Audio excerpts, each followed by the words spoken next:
Hello everybody, this is Old Soldier. Belated Happy Thanksgiving, and I apologize. I missed a week on my channel long form episode because, well, we had some things going on in the family and with family and friends, and had some travel. It just didn't work out, so I apologize. Anyway, the subject this week of this video is my review and viewpoint on the Cabela's brand mini multi-tool. Now these things are very compact and they're very economical, and I believe I bought this for about $8 a couple of years ago, and it is what it is. You know, these things are made in China. Are these finely crafted? No. Have I had this for 10, 15, 20 years? No. Is this something a operator, somebody on the A team, or another special operator, or even an infantryman who's deployed should have in their kit to bet their life on? Not really.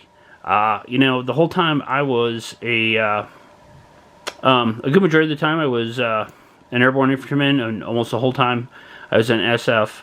I had if I was out working or deployed, or generally just for drill, on my belt, I had the original Gerber PST, personal survival tool. And, you know, it was always on my belt. I would say the vast majority of operators at that time had, you know, some sort of multi-tool or quality knife on their body. And Leathermans have only gotten better with time and time. This is not a Leatherman, okay?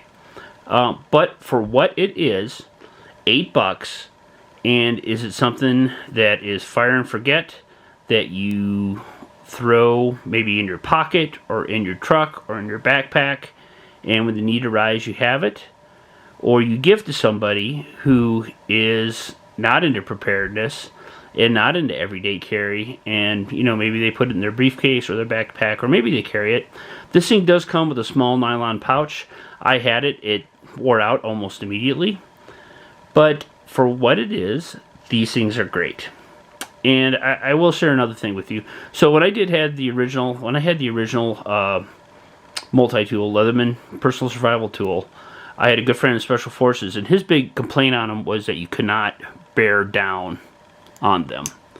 And how this thing is made, the ergonomics of it, yep, got to say ergonomics at least once through the review. I can grip fairly well, fairly tightly, and bear down with it if I have to put some force on something. And it's the construction of the handle. And that, by far, is the biggest asset of this piece of equipment. And, you know, the little pliers are decent. There's also a pair of wire cutters. And over the holiday, you know, we were with family. There were just a bunch of tasks that need to be done around the house, and, you know, I had other multi-tool, but I just grabbed this out of my truck. It's used as a screwdriver. I was showing one of my great nephews some fire making skills. He used the knife on this to create the spark on the ferro rod. I showed my great nephew how to make a hobo stove with a couple beer cans and some denatured alcohol. And I used this as a wire cutter. I used the knife multiple times, and it did everything that was asked of it, and did pretty well. Now, these are made primarily out of stainless steel. I'm not sure what type. It's probably fairly cheap. There are a number of other tools on this thing as well. The knife, hey, this is nothing great, but we used it for all kinds of stuff. You know, and as a last-ditch weapon, self-defense weapon, I wouldn't want to get stuck without this or have somebody filleting me with this. And it keeps a decent edge. Granted, it's cheaper stainless steel, but it keeps a decent edge. Also, there is a bottle opener, Phillips head screwdriver. This worked just fine. Needed it for some tasks around the cabin at the family gathering. And there's a flathead screwdriver.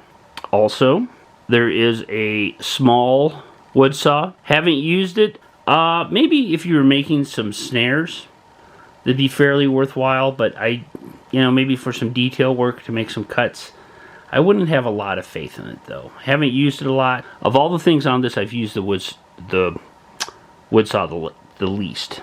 Bottle can opener And one thing that I have used on this are the pair of scissors.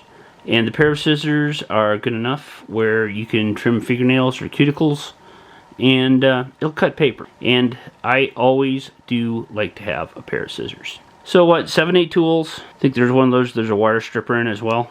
So my take on these is that for what they are, they're great. $8, can't beat it.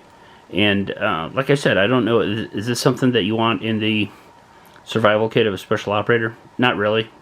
If you use it hard overseas and this is the only thing you have with you, it's probably going to break. But for something that doesn't take up much space, is very lightweight, very low cost, and you know, they're a gift for somebody who might find it handy. And who knows? Sometimes this might, just having the right tools might make a difference in an emergency situation. So anyway, we are coming up on the Christmas season, and we all get stocking stuffers if you're looking for something, if you're on a budget or you're looking for something thoughtful, yet affordable. $8 at Cabela's. I'm sure Bass Pro Shop probably offers the same thing. Bass Pro Shop now owns Cabela's. And for what they are, in my opinion, these things are awesome. So anyway, this is Old Soldier. This is my review of the Cabela's Mini Multitool. Hey, happy holidays to everybody out there. Merry Christmas. And that's it for this week. Thanks.